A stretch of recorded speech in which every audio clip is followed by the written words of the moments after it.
So, good afternoon to everyone, or good evening, depending on where you are connecting. Buongiorno, buon pomeriggio, buonasera. My name is Arianna Dagnino, and I am the Cultural Events Coordinator of the Dante Alighieri Society of BC, a non-profit organization for the promotion of Italian language and culture around the world. On behalf of our society and of the Dante Society in Ottawa, I welcome you all to the book presentation by writer Laura Guglielmi titled Lady Constance and Italo Calvino in Liguria. And we will explain very shortly why we have decided to use this title for this book presentation. I will be your master of ceremony for this event, which I will co-host together with my colleague Carla Bonora, a board member of the Dante Society in Ottawa and a journalist for the Corriere Canadese in Ottawa. We have with us the president of our society in Vancouver, Renato Zane, and from the Dante Society of Ottawa, Mary Arnold, a board member and the secretary of the Dante Society in Ottawa. I take this opportunity to thank for their support the Italian Cultural Institute in Toronto, the Dante Alighieri Society in Rome, and the General Consulate of Italy in Vancouver. And now let me briefly introduce today's speaker, author Laura Guglielmi. And then Carla Bonomi will instead present Laura Guglielmi in Italian for those of you who are speaking Italian or would like also to learn Italian. So let me just get my notes here very quickly. Sorry, okay. I can't find my notes about Laura Guglielmi, but since I have almost memorized everything I had to say, let me just say that Laura Guglielmi is a journalist and a cultural promoter for Italian culture nationally, but also internationally. She was born in Sanremo, in Liguria, and after living in London, she is now living in Genoa, and she worked as a journalist for Il Secolo XIX, which is the daily newspaper in Genoa, or Genova, as we say in Italian. She has published several books. Today, we will focus on two books in particular, Lady Constance, or The Importance of Being Called Wild, and Italo Calvino, so Italo Calvino in Sanremo. And we are so happy that today is the official day of the launch of the book on Calvino and Sanremo. So we are the first ones around the world to have this opportunity to talk to the author on this particular day. And now let me pass the mic to Carla Bonora, who will say a few things in Italian for those of you who would like to listen to our beautiful language. Grazie Arianna, grazie tantissimo. Buon pomeriggio a tutti, buonasera a tutti. A nome della Dante di Ottawa, a nome della nostra segretaria Mary Arnold, del board di Ottawa, vorrei ringraziare i soci, innanzitutto te Arianna, il presidente della Dante di Vancouver e tutti i soci naturalmente della Dante di Ottawa, di Vancouver, e Trina Costantini Powell, vicepresidente nazionale del congresso degli italo-canadesi, per essere con noi oggi. Un particolare benvenuto alla nostra ospite e collega Laura Guglielmi. Ecco alcune note biografiche che mi hanno molto colpito leggendo il suo sito e non solo. Cioè Laura Guglielmi è nata a Sanremo, ma vive a Genova dopo aver trascorso alcuni anni a Roma e Londra. Scrive Laura, par condicio tra confusione e rigore. Amo scoprire storie e raccontarle. Si occupa di letteratura e paesaggio e nel 1999 ha curato una mostra fotografica su Italo Calvino e Sanremo esposta alla New York University. Non solo, insegna dal 2018 all'Università di Genova, si occupa appunto di teorie e tecniche del linguaggio giornalistico, scrittura web, informazione multimediale e non solo, come ha anche scritto o navigato in acque antiche, i quotidiani cartacei, ma mi sono adeguata con entusiasmo e spirito critico ai Numidia e quindi collabora naturalmente alle pagine culturali del secolo XIX, come ha detto naturalmente Arianna, Radio Rai, Didi Repubblica, Tutto Libri, l'inserto culturale della stampa. Italo Calvino oggi naturalmente nel 2023 in occasione del centenario dello scrittore ha ideato per l'Università di Genova un itinerario calviniano nella città del ponente Ligure. Tra i suoi ultimi libri Lady Constance e l'importanza di chiamarsi Wilde e le incredibili curiosità di Genova. Oggi presenta ed è in libreria il suo nuovo volume Italo Calvino e Sanremo alla ricerca di una città scomparsa e si legge: Italo Calvino scrisse che per vedere una città non basta tenere gli occhi aperti, occorre per prima cosa scartare tutto ciò che impedisce di vederla. Laura Guglielmi, sanremese, partendo dalle suggestioni dei testi dello scrittore, traccia un itinerario inedito nel tempo e nello spazio. Racconta la Sanremo di Italo Calvino, ma risale anche indietro nel tempo per ricostruire una città scomparsa. Laura, non ci resta che ascoltarti. Grazie.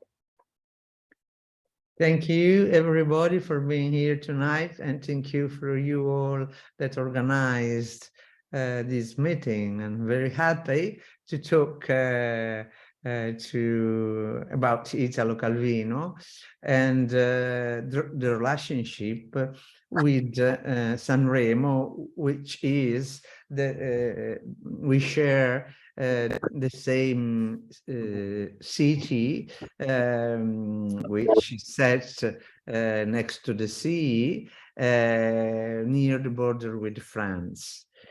And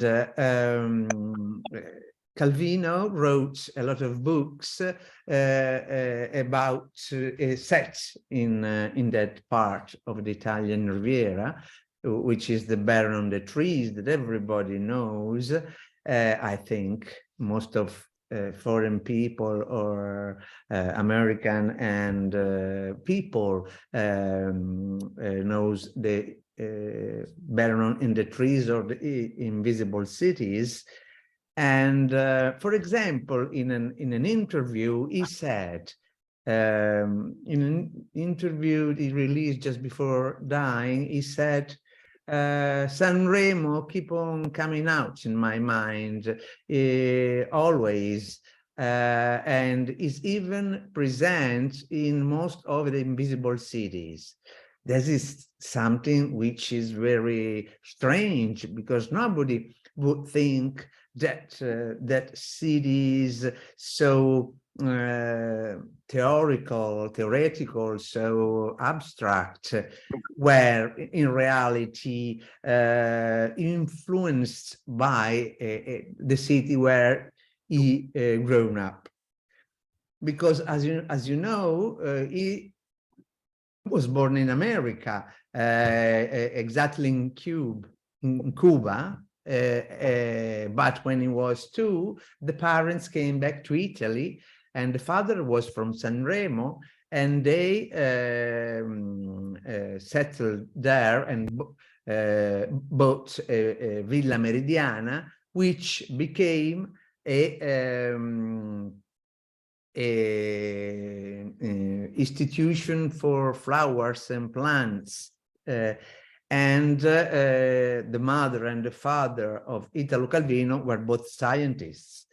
And I think that the writing of Italo Calvino is so pure, so precise, so mathematic sometimes, is due to his mother, which was a scientist.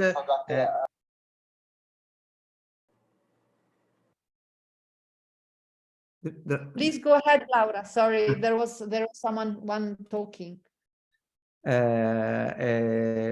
Was due to his mother, because she, there is a picture, you can find easily in the web, writing on Google, Italo Calvino and his mother, while she's working, and how do you call it, the microscopio? The microscope. And the microscope, wow. The mother is looking through the microscope to some plants, some flowers, some leaf. And Italo Calvino, as a kid, is behind her, looking at the photographer with his pile of books. And so this is emblematic, very the strong link with the two, and how she formed him as a writer. The parents would have liked he became a scientist, a botanic or an agronomist, but he denied. He didn't want. He wanted to become a journalist and a writer. But at the end, with the language, he wrote a lot of books with the writing, a lot of books in which all the knowledge he got from his parents now is in his books. If you read the Baron in the Trees, you can find how deeply he knows every single plant, every single tree, every single flower, and what he wanted to do is, to a certain extent, Sanremo, he wrote a book entitled La speculazione edilizia. La traduzione in inglese, the translation in English, what could be. When you built a lot and you destroyed the territory. Building speculation. Okay. Building speculation. Okay. He wrote a novel entitled Speculazione edilizia, because Sanremo underwent to a big speculation, and a lot of plants and trees were cut, and a lot of awful building were built, and he suffered a lot for this reason. And so when he was around his 30s, not living anymore in Sanremo, he's living in Turin, then he goes to live in Paris. He writes a very, very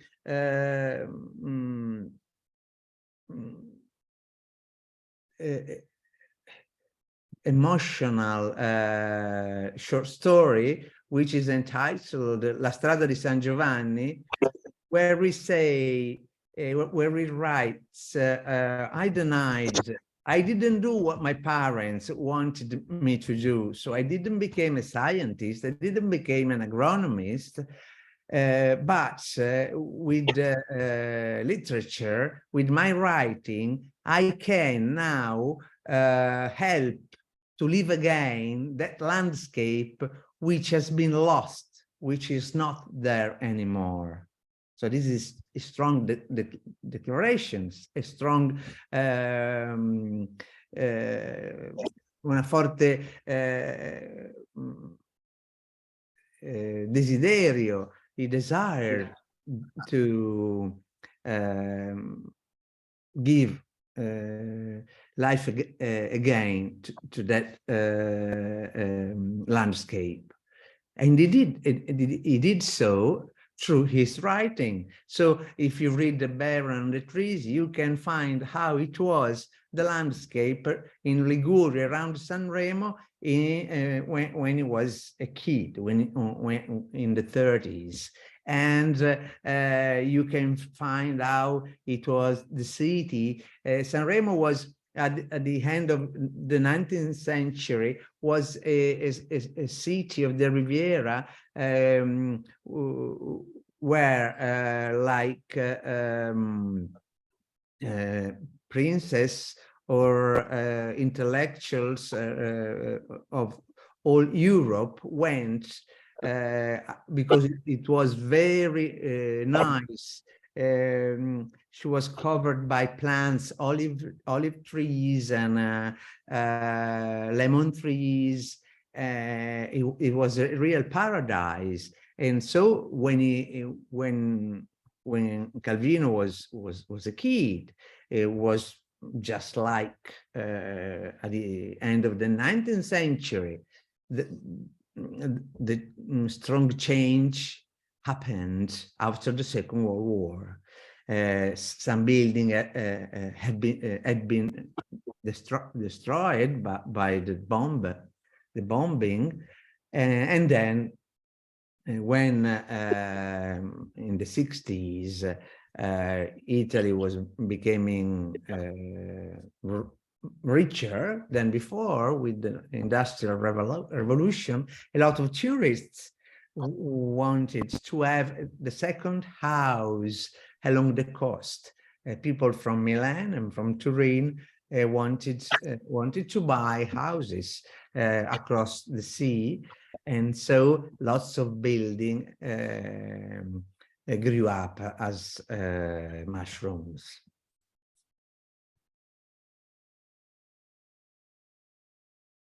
Thank you, Laura, for this introduction to Italo Calvino, who is, as perhaps many of you know, I think the best well-known Italian author around outside of Italy. So he is the most popular and the most also studied Italian author outside of Italy in North American universities, as well as in England or Australia or New Zealand or in India. So, but we didn't know there was this tight connection between the landscape, the Ligurian landscape, the landscape of Liguria, and his books, in particular the books that you have mentioned, the Barone Rampante, Il Barone Rampante, The Baron in the Trees, and also in Il città, Sentiero dei Nidi di Ragno.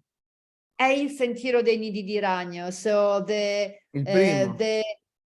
path of the spider's nests. Perhaps you had a little video. I mean, you have had an interview with one of the major TV stations, the national TV station and the radio station. You have had two main interviews for your two books. Perhaps we could show that video and see also a little bit of the landscape that you have been mentioning before, also trying to speak a little bit about the other book, and then also have start with the initial Q&A for our audience, so that you can exchange questions and you can answer the questions also from our audience. Perhaps Mary will be able to show us the video. Which one should we show first, Laura? The one where there is written Rai.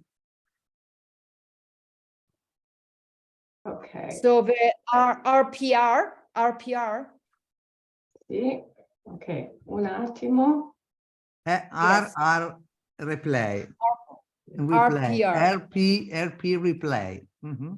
Okay, so we can show this. You can tell a few words about this interview, Laura, while Mari is preparing the video for us. Magari adesso parlo un po' italiano, così chi vuole. Sono stata intervistata per il centenario della nascita di Calvino proprio a Sanremo, dalla principale televisione di Stato, Rai 1, in occasione di un itinerario letterario che ho ideato per il comune, che consiste in 38 pannelli sul territorio ed è con la guida letteraria anche, che ho fatto con gli studenti dell'università. È una guida letteraria di tutta la presenza di Italo Calvino a Sanremo, e mi hanno intervistato perché raccontassi di questa esperienza. Invece questo è il libro che è uscito oggi. I'm sorry, I can't get it to play. I'll try. I'll try to do.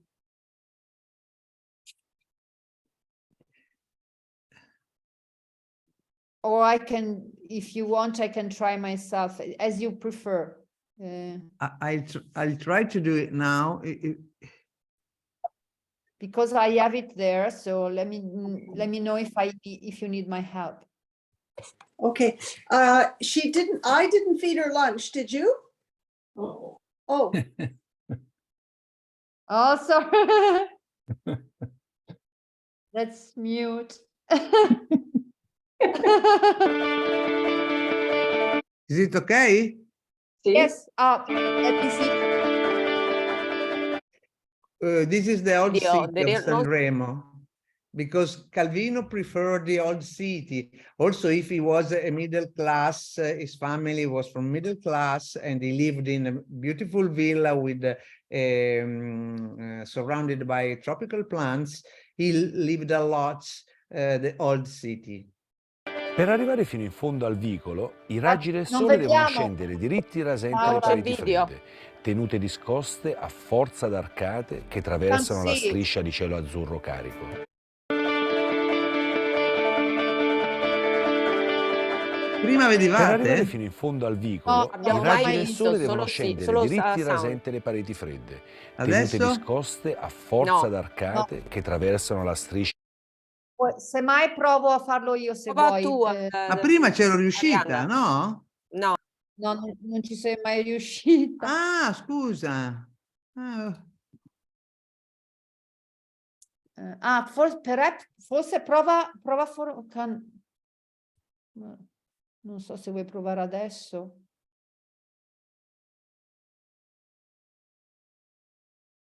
altrimenti essere- anche tu, Arianna, no? Sì, allora lo faccio partire io. Un attimo che share sound. Allora Share. interrompo Lo vedete? la condivisione. Ok. Ah, c'è, sì, brava. Io lo vedo. Ok, allora.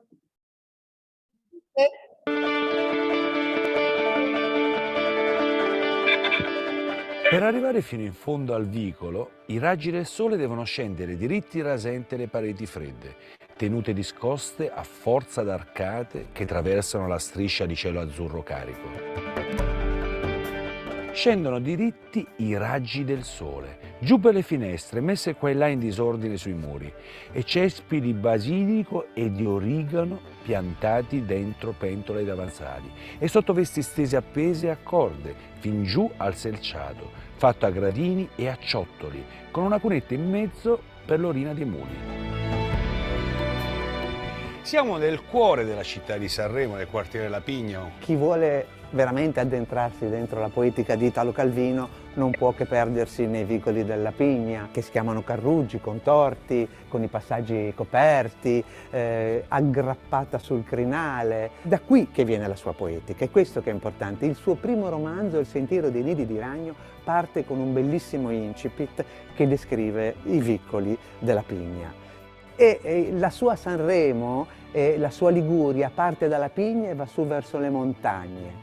Le montagne che percorreva con il padre da bambino per andare a caccia o per andare su all'orto, e poi dopo con i partigiani, perché lui è diventato un partigiano, ha combattuto su queste montagne. Se si vuole scoprire la sua poetica non si può perdere un posto meraviglioso che si chiama Passo della Mezzaluna. E proprio lì, io ti ringrazio tantissimo, andiamo a fare un giro al Passo della Mezzaluna. Scarpe di trekking ai piedi e via.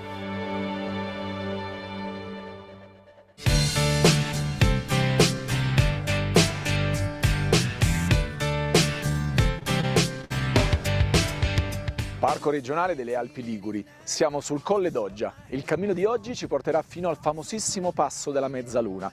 Da qui sono 8 km con dei bei saliscendi. Un passo impegnativo, amato dai ciclisti. Punto di partenza di escursioni. Si trova tra il torrente Argentina e la Giara di Rezzo. È un'ampia sella prativa dove Oh, Sì, ma finiva. è finito? Sì, più È o meno finito sì. così? Sì, Ah, ho sì. capito. Che peccato. Quindi adesso ho fatto stop sharing. Ok. There are some words for those of you who are still struggling with some of the Italian words. One can be vicolo, or in Genoese carruggio, which means the very narrow street of these medieval city centers. And then there is another word from our history, partigiano, which means partisan. And during World War II and during fascism, partisans were the ones who were fighting fascism and were helped to liberate Italy from the Nazi invasion, and were working and fighting together with the Allies. I think now it's 12 or 9:30. And so perhaps if you have any questions for Laura regarding this first book of hers that we have talked about now, about Calvino and Sanremo and the Riviera Ligure, please raise your hand or write your questions in the chat, and we can start asking Laura our questions. I have many questions, but I will wait for your questions first. And if not, perhaps Renato, would you have any questions for Laura? I always have questions, but I don't want to hog them. I'll just be very brief. Laura, can you just give us an idea of what motivated you to write this book about Calvino and Sanremo? Have you always been a big fan of his writing? Is it because you share the same hometown? What was it that motivated you to do this? But I have to say, when I was a kid, I read The Baron in the Trees, and I liked it a lot. But I also wanted to run away from my family as Cosimo the Baron did, but it is a good example of independence for a kid. But nobody told me, not my teacher at primary school, at secondary school, my parents. I don't know why they didn't say it to me. Then I went to university at Rome, and there the teacher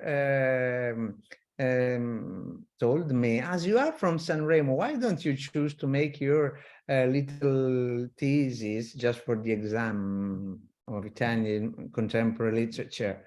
And I said, yes, of course, I love Calvino. And that I realized that it was the same city where I was from.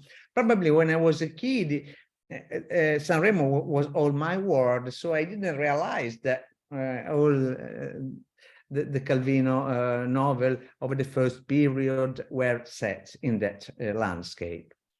Then when my father died, my father was 3 years younger than Calvino, and they had in common the same landscape, and both of them were their parents and their ancestors were from Sanremo and the Riviera. And my father had this hobby that he collected a lot of pictures of the Sanremo back in time. And he was a pioneer on the private Italian television in the 70s. He used to show these pictures, asking gli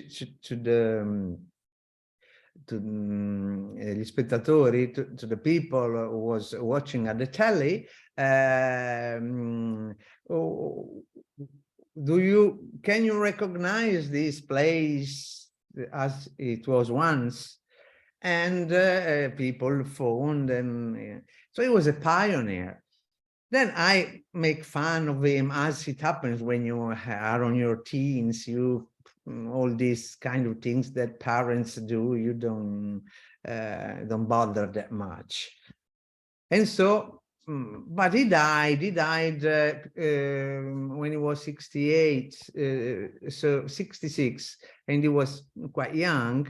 And I found myself buried by all these pictures. He collected books and all that things.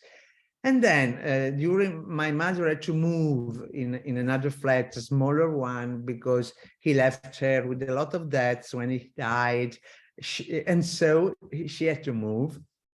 And I had all these pictures, and I thought at once, suddenly it came to my mind, but this is the Sanremo of Italo Calvino. The same that I have read in the books, the same that my father tried to reconstruct. So, I mean, I'm not making comparison between a local historian with a sort nostalgic of the past with a smart and clever international writers as Calvino, but they had in common this temptation. They tried to help this landscape to far ritornare in vita questo paesaggio. Uno, attraverso le sue trasmissioni televisive. To revive the Ligurian landscape either through their writing or through their memories. Yes. And so I fell in the trap. Did you have any particular reader in mind when you wrote this book? Which is the ideal reader of this book? A person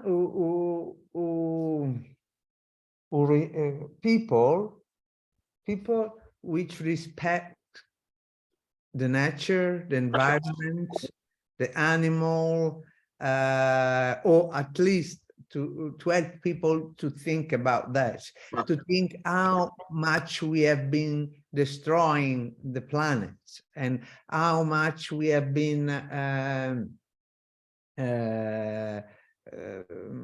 spoiling the beautiful things we had. I often think when I write about common people, these a little I was thinking about also the scholar of Calvino, with some of them now I am working for the centenary, also to give them some element new, that just a person who was brought up in Sanremo can say, can write, can think, and so, I mean, also for the scholars in this case, not in the books we are going to talk about in a while, but for Calvino. But there was a kind of voice who was talking to me while I was writing this book, and it was, why don't you speak about your father and the collection of pictures? Why don't you speak about how was the landscape when you were a young girl? Or why don't you go and walk on the valleys around Sanremo and write how are they now? How is the landscape now? And so when I decided to leave this voice talk and express itself, I hope I found a right balance to keep on with this enterprise. And it's very interesting because you found a particular voice for this kind of Italo Calvino, and then you found a totally different voice for Lady Constance, so Oscar Wilde's wife, who escaped and found a refuge in Liguria when her husband was imprisoned, and she had 2 kids, 2 young sons to raise. And she decided that Liguria was the right place to be, away from the scandal, from London, from all the voyeurs. And so let's talk now about this Lady Constance, this English lady who discovered another Ligurian landscape on the other Riviera. We have 2 Rivieras in Liguria. If you look at Genoa, we have a Western Riviera in Sanremo and that area, but we also have an Eastern Riviera where Portofino is, up to Sestri Levante, where I am now in this moment. I'm connecting with you from Sestri Levante at the end of a Ligurian Riviera. So let's talk a little bit about Lady Constance, Laura. Okay, I keep on talking in English. It's okay. Do you understand while I'm speaking? Yes, we understand. Yes. Okay. I fell in love with this woman. I was asked by a publishing house to write a Haiti little story about Genoa. And it was in this book came out in 2019. And I am not an historian, but I am a very curious person. And so in these 80 stories, I choose to write about Constance Lloyd, which at that stage I was thinking, as the majority of people in Genoa, that she was the poor wife of Oscar Wilde, that he married her just because he wanted to hide his homosexuality. And so it was every time I talked to her before writing this small story for the previous book, I always thought that it was a sad person, an unlucky woman. But while writing the book I was talking about, I realized that she has been a pioneer of women's rights in London. She has been a journalist and a writer, and she was one of the women who supported the suffragette, and she was for the revolution of the dress code. You know that in the Victorian age, the women were costrette,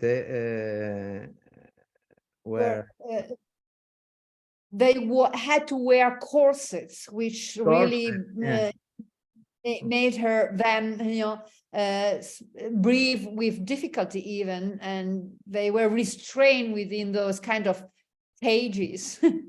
Gay, okay, exactly. The cages, yes, around their body, their bodies. And so she directed a journal that was struggling against this behavior, this way of dressing. And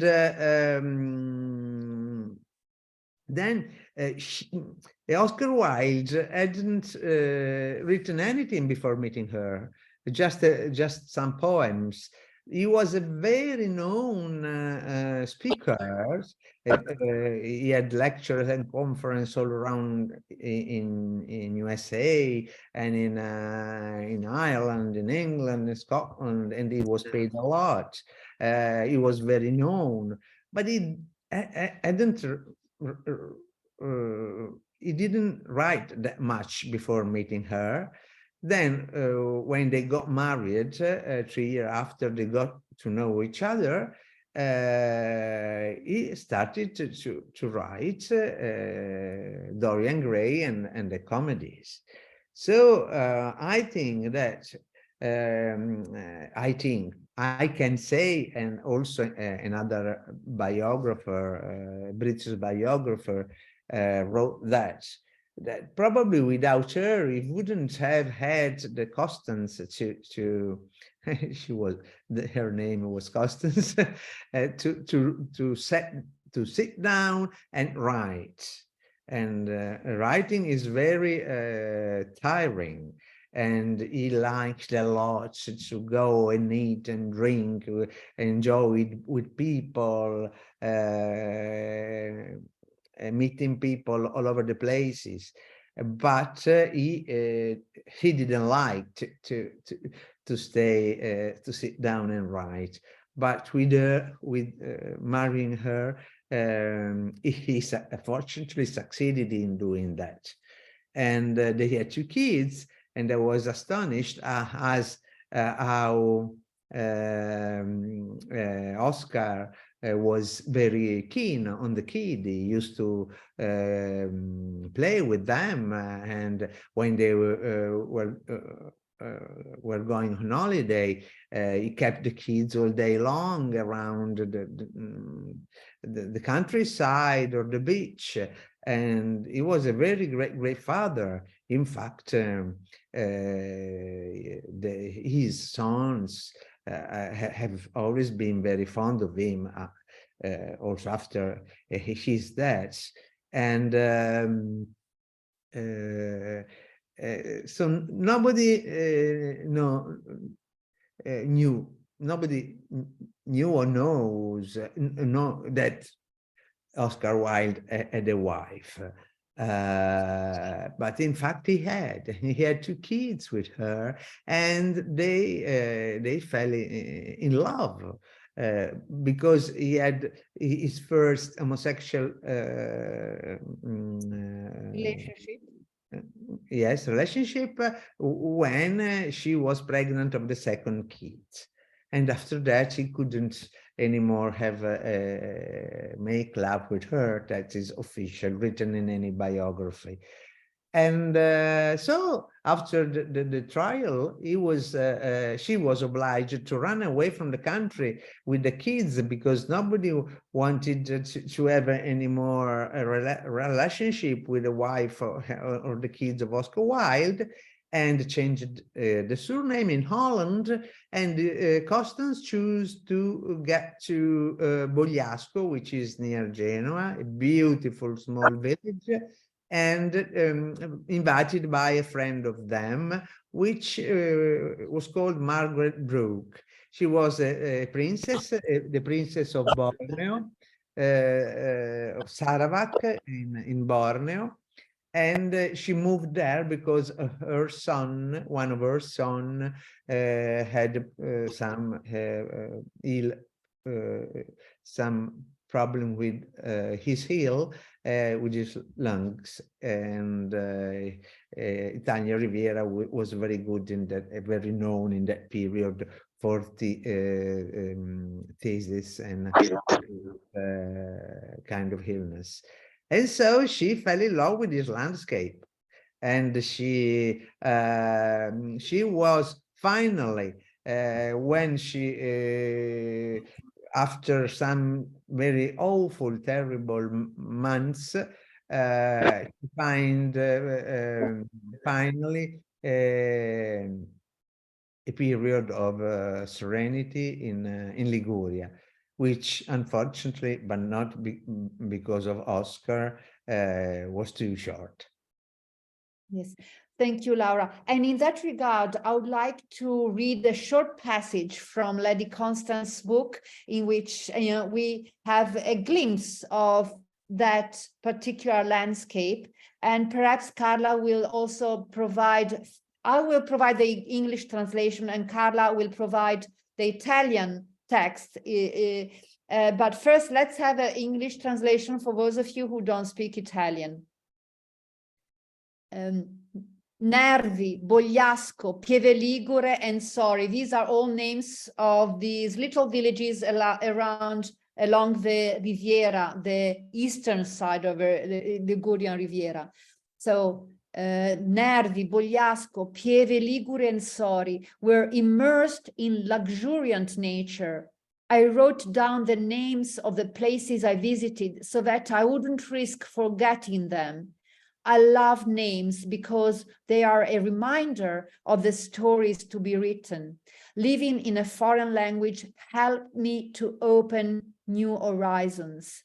Those woods, clinging almost desperately to the rocks plunging into the sea, were like a mirror for me. I read my life in those logs clinging to the mountain. Once, while walking among the myrtle bushes, I saw a pine tree which had grown crooked and bent, moved by the iron will to survive the bad weather.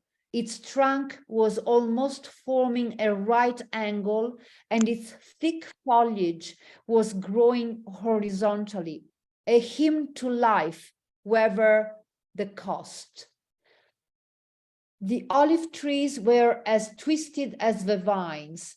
There were many orange and lemon trees. The palm trees seemed to feel alien, as if the other plants had welcomed them with hostility. The coastline was dotted with colorful villas or fishermen's houses. Some facades were painted with trompe-l'oeil technique, an abundance of fake columns, windows, and cornices. Here and there, a vase of flowers or a sleeping cat popped up, whose colors were faded. The thriftiness of the Ligurians, who are used to fighting all their lives in a land kissed by beauty, but cruel in bearing fruit, is a gift from God. I felt a kinship with them. Waste has never been my thing, and here I grasped its tragic significance. It's a beautiful passage, and I hope Carla has found the Italian correspondent to that. Purtroppo no, perché il mio server ha un problema, Arianna, come ti avevo detto in precedenza, quindi non riesco a trovarlo. Ce l'ho io, se lo leggo io. Ecco, se non ti Perfetto, dispiace, perché benissimo. col server non è chiaro, grazie. Direttamente dall'autrice, dalla voce dell'autrice, Sì. dunque. Nervi, Bogliasco, Pieve Ligure e Sori erano immersi in una natura rigogliosa. C'è un po' di buio.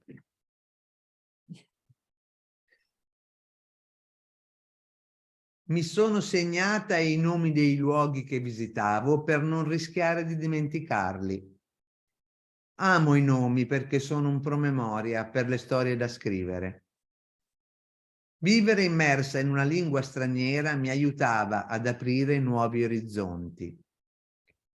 Quei boschi, attaccati quasi con disperazione alle rocce che si tuffavano nel mare, erano come uno specchio per me.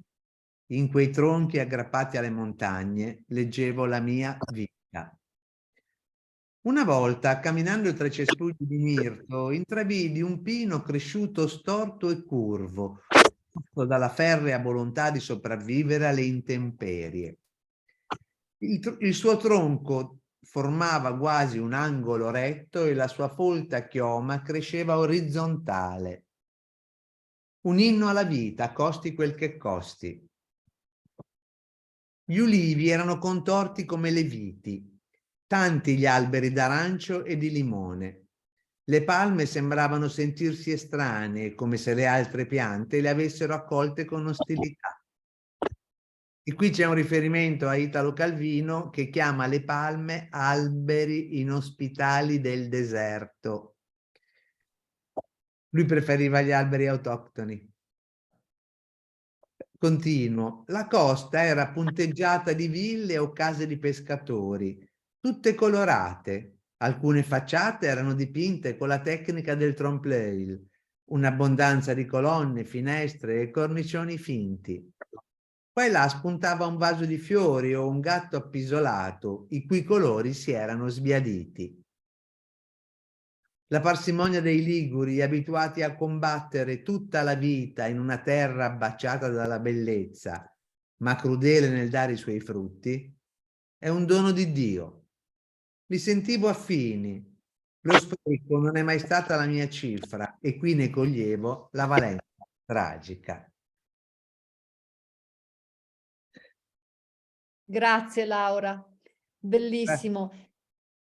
Abbiamo anche, we also have a video with an interview that you had with Radio Rai, I think with the radio. No, Is no, that television. so? Television. Television, sorry, again with the television. Shall we look at the video as well? And in the meantime, I have it lined up. Great, Mary, you can Okay. share it if. Sure. Share In the screen. meantime, if you'd like also to think about any questions you'd like to ask Laura, you are welcome to use the chat. Can you Or see to raise this? your. Yes, we can see it. Thank you. Shall I start? Yes, please. Okay.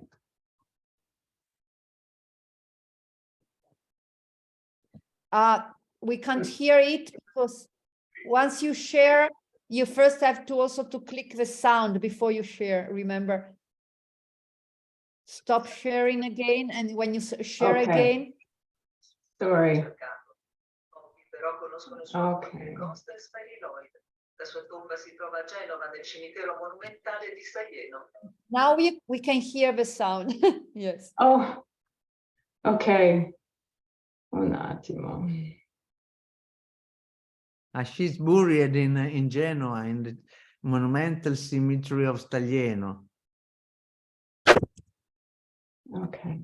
I was interviewed next to the grave. It's a very tasteful grave. Okay. Here it is, her tomb. Yes. In Staglieno. Okay.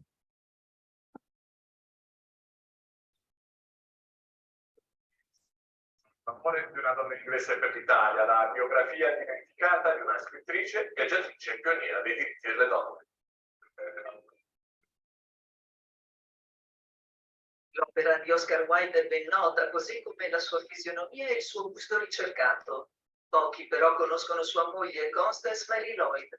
La sua tomba si trova a Genova nel cimitero monumentale di Staglieno.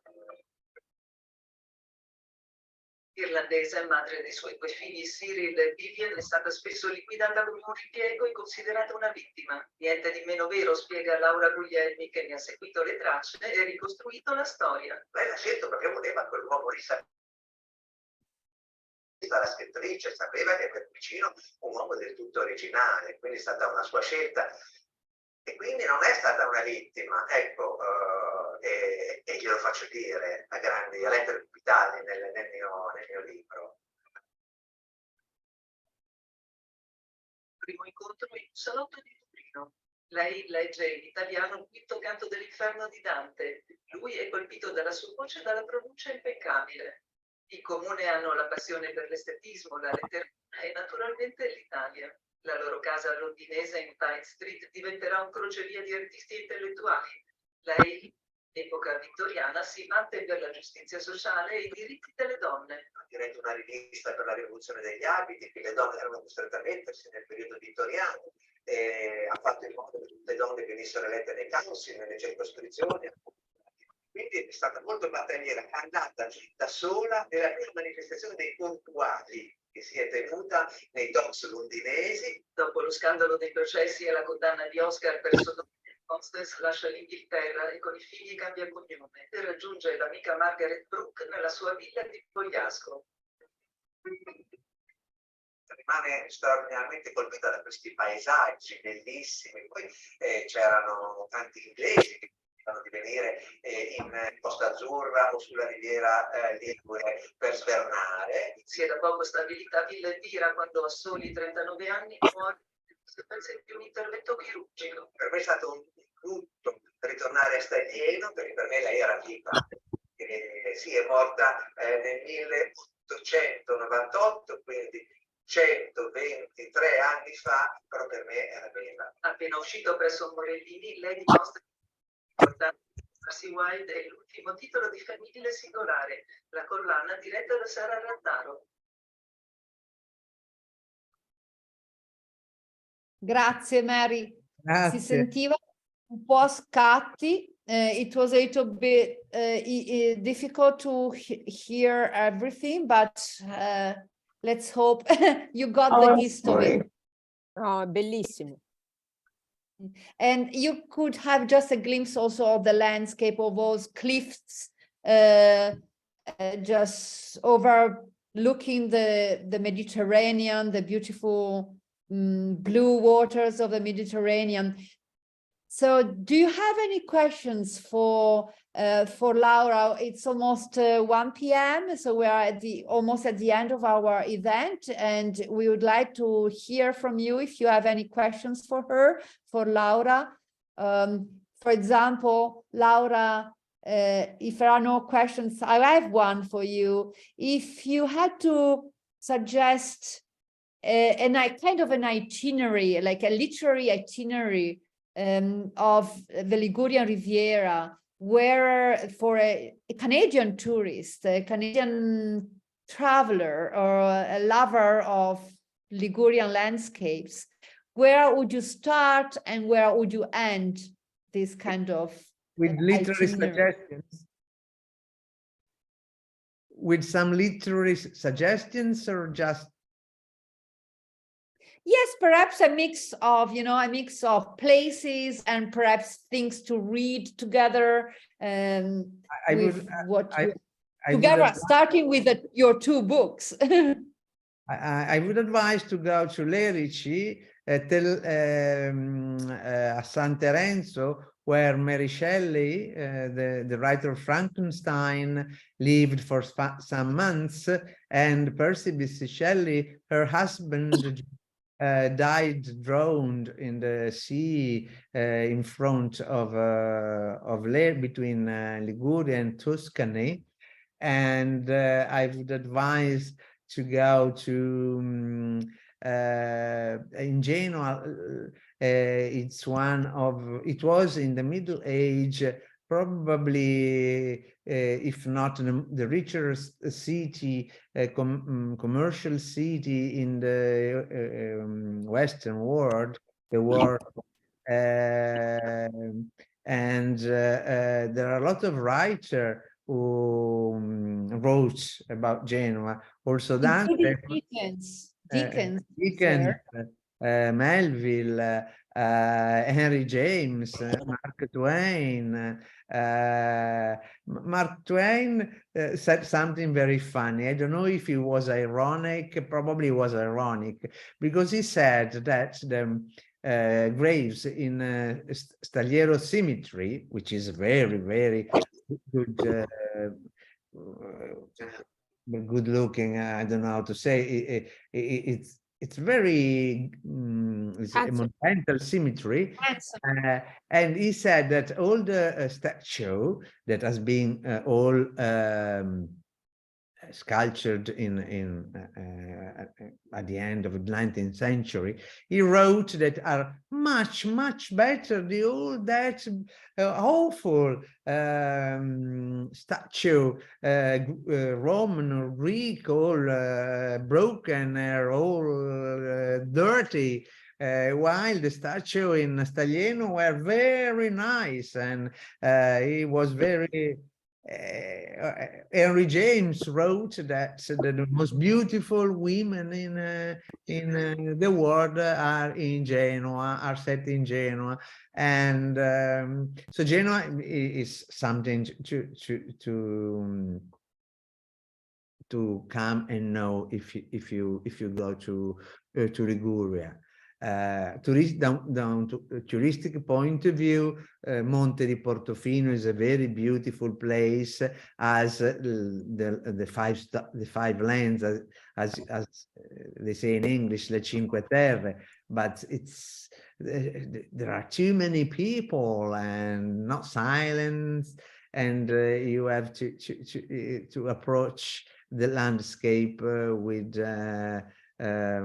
lentezza, with slowly, and to get in deep touch with it. Otherwise, the five lands, too many tourists. So yes, they have become too touristy, and it's better to go there off season. And off season, you can get that kind of slow pace that Laura is talking about. Yes. When it snows, never happened, but I have a question for you, Laura. I will say first in Italian and then in English. Tu che sei anche Arianna, come me, di Napoli, Genova, quindi Liguria, una donna il cui, diciamo, il mare, no? L'acqua, gioca un ruolo fondamentale, e in che cosa, come l'acqua, il mare ha influenzato i tuoi libri, anche quello che hai scritto. What is the role that plays the water, the sea in your scripts, in the way that you write? Ma probabilmente la Liguria è così scoscesa, così dirupata, che la riva del mare è una meta ambita, avere uno spazio vuoto davanti. Ecco, the landscape of Liguria is so steep, and the mountains are so close to the sea that the beach and the seaside and the sea in front of you is something that make you relax, breathe, because you feel very stretta, narrow spaces. Yes. So you have this horizon in front of you once you reach the water, and you have the horizon in front of you. Yes. And I think that it is the reason why so many Ligurian people wanted to go away from here and through the sea in the past. Now can get planes, and I mean, I don't know up to when, but at the moment we still can. And you know, there are a lot of people in the past, as Columbus, Christopher Columbus, said in English that he was from Genoa, and he needed in such a strong way the space that he in his mind invented that he could reach India from the other side of the planet, you know. Then he discovered, between brackets, he discovered America, but his visionary mind wanted to bring all the three ships up to India. That was what he was trying to do. Anyway, is one of the most famous person born in Genoa that that was permeated by the sea. The sea is often present in my books, but I do prefer to watch the sea from the hill, from the mountains, because before that, since before I was born, you can go next to the sea just in the winter. And in the summer, there are so many people that I don't like it, I don't love it. That's why I fell in the trap, and I myself wanted to go back to the Sanremo of the 30s and the 40s, because I need that kind of room. And space. You need to have space instead of yes, masses of tourists. Yeah. Yes. But Carl Hunter, did you have a question for Laura? Did you raise your hand, or you can unmute yourself if you would like to? If perhaps no.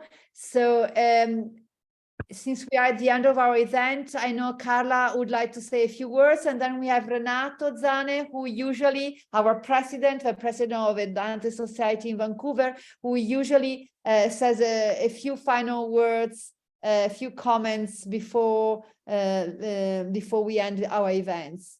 Carla. Vorrei ringraziare, grazie Arianna, vorrei giusto ringraziare tutti voi, la Dante di Vancouver, Arianna te, per averci co-ospitato, e il presidente Renato e tutti i nostri soci della Dante di Ottawa che vedo, ed è stato un magnifico pomeriggio, e credo che è naturalmente la nostra ospite Laura Guglielmi, perché credo che i suoi libri siano dei diari di viaggio che noi possiamo portare con noi, diciamo italiani o anche non, proprio alla scoperta della Liguria. E quindi grazie Laura per aver condiviso con noi queste tue parole e dei pensieri così profondi. Grazie.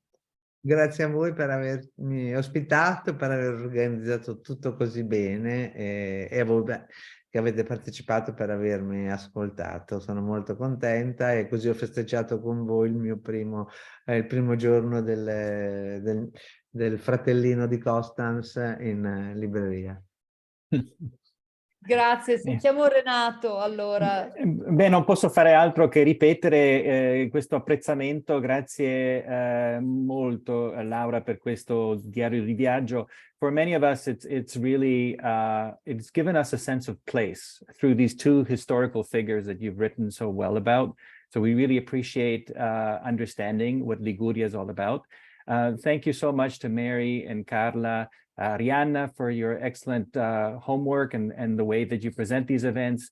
And all of you. There were 37 people in this meeting today, which is wonderful. And so thank you all from all parts of this country, and also from Italy, obviously, where Arianna and Laura are today. I wanted to also just as a friendly reminder, let you know that if you're interested in some Italian courses, we are now starting the summer session starting on July 17th. It goes to September. So please check out our website at Dante Society BC for more information. We're always looking for new members. I hope you have a wonderful summer. I really hope that many of you are not having too many smoke issues, or that at least that the smoke from the wildfires will go away soon. We are all worried about that. Yeah. Yeah. And absolutely. So, and I know that Italy has had its wildfires in previous years, so it seems to be our turn this year. Anyway, thank you, Arianna. I'll just turn it over back to you to close the webinar.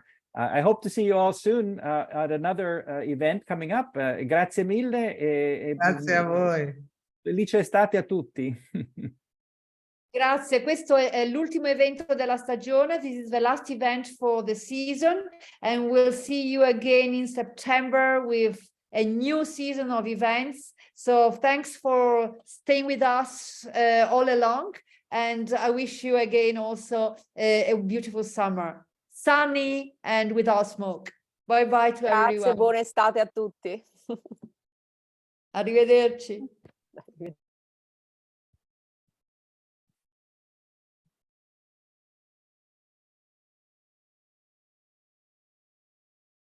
stop recording.